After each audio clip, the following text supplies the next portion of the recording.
हुआ क्या मामला है? जैसा कि आपको मालूम है कि नगर थाना अंतर्गत दिनांक 7/5/25 को महाराष्ट्र बैंक काशीपुर शाखा में 6-7 अपराध कर्मियों द्वारा लूट की घटना की गई थी, जिसमें रकम और सोना और कुछ मोबाइल और कुछ कागजात लूट करके ले गए थे। घटना बड़ी थी। पुलिस अधीक्षक श्री अशोक मिश्रा के निर्देशन में उसी दिन से हमारी जो पुलिस टीम थी एसआईटी गठित की गई थी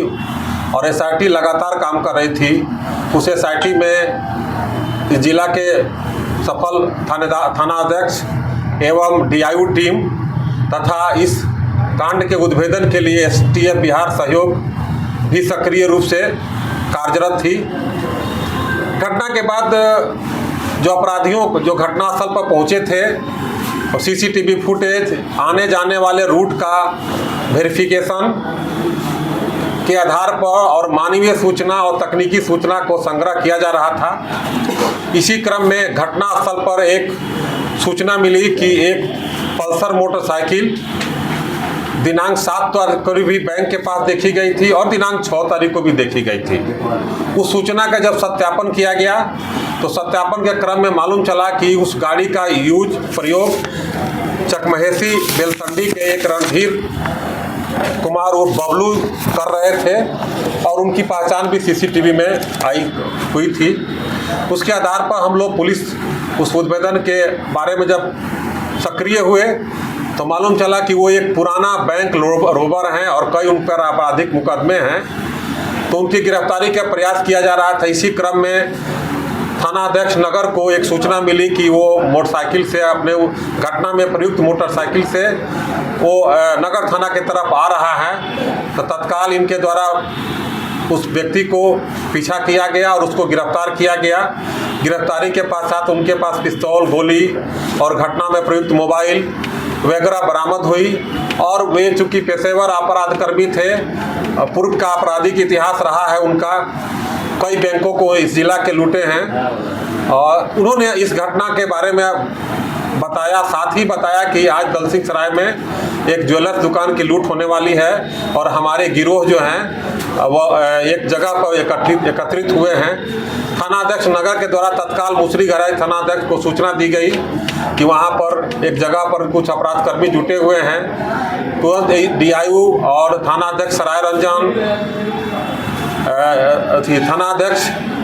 ताजपुर, मुसरी गराई सक्रिय हुए और उस जगह का घेराबंदी किया गया। घेराबंदी के दौरान में कुछ अपराधकर्मी जो हैं एकत्रित थे वो तो भागने में सफल रहे, लेकिन उसी क्रम में करमवीर जो 2 लाख रुपये का इनामी है इस जिला का और रिलायंस ज्वेलर्स जो लूट हुई थी उसका मुख्य अभियुक्त है और एक रवीश कुमार को गिरफ्तार किया गया और उनके पास से पिस्तौल, गोली और एक जो घटना में महाराष्ट्र बैंक और बैंक में जो एक मोटरसाइकिल यूज हुई थी सीसीटीवी फुटेज में आई थी, उस गाड़ी को भी बरामद किया गया और एक कार बरामद हुई घटनास्थल पर। अपराध कितना बरामद हुआ? आगे आ रहे हैं। इन्होंने अपराध को अपना स्वीकार किया और बताया कि जो महाराष्ट्र बैंक की लूट की घटना हुई थी वो दीपक कुमार उर्फ दीपक मुंशी ने प्लान बनाया था, योजना बनाया था, जो पहले यहाँ पर किस कोर्ट में एक वकील का मुंशी हुआ करता था और वो वैशाली जिला और इस जिला में भी कई कांडों में पहले अभियुक्त रह चुका है। इसके बाद तत्काल हमारी पुलिस टीम ने अनुसंधान करना शुरू की और इसके गिरफ्तारी के अन्य गिरफ्तारी के प्रयास करने लगी। अभी तक जो है महाराष्ट्र बैंक और जो हमारी डीआईयू टीम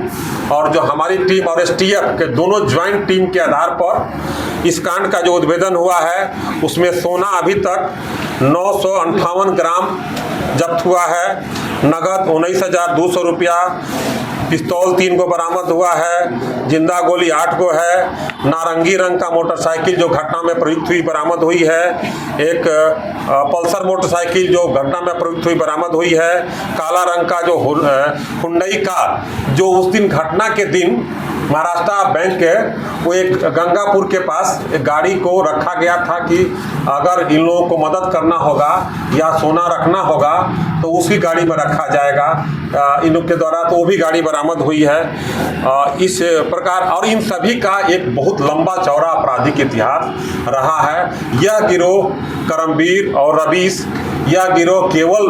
बिहार में ही नहीं, बिहार के बाहर भी कई जगहों पर घटना किए हैं और वांछित भी हैं। इसके आधार पर एक बहुत बड़ा कांड का पेशेवर गिरोह का उद्भेदन हुआ है और इनको पुनः रिमांड पर लेकर के अग्रिम कार्रवाई किया जाएगा। चूँकि ये लोग काफ़ी ज्वेलर्स के दुकान को लूटते थे, बैंक को भी लूटे हैं, इनके पास संपत्ति होने का अनुमान है जिसकी बरामदगी के प्रयास किया जाएगा। कुल कितने अपराधियों की गिरफ्तारी हुई? अभी तक कुल 4 अपराध कर्मियों की गिरफ्तारी हुई है। करमबीर और रवीश बताए कि जो हम लोग को सोना में मिला था 300 ग्राम का अधिक से था, उसको हम लोग अपने एक मित्र को गलाने के लिए दिए थे। तो उसके आधार पर जब उस सोनार को पकड़ा गया तो सोनार के द्वारा जो है, चूँकि सोनार से और रवीश का पुराना संबंध है और पहले भी रिलायंस का कुछ माल इसने गलाया था, जैसा कि रवीश कुमार ने अपने स्वीकारोक्ति बयान में दिया। उसी आधार पर सत्यापन के क्रम में और तकनीकी साक्ष्य के आधार पर जब हम लोग सोनार बिट्टू कुमार को पकड़ा गया तो उनके यहाँ से जो गलाया हुआ सोना बरामद हुआ और जो बताया गया कि इसी लूट का सोना है।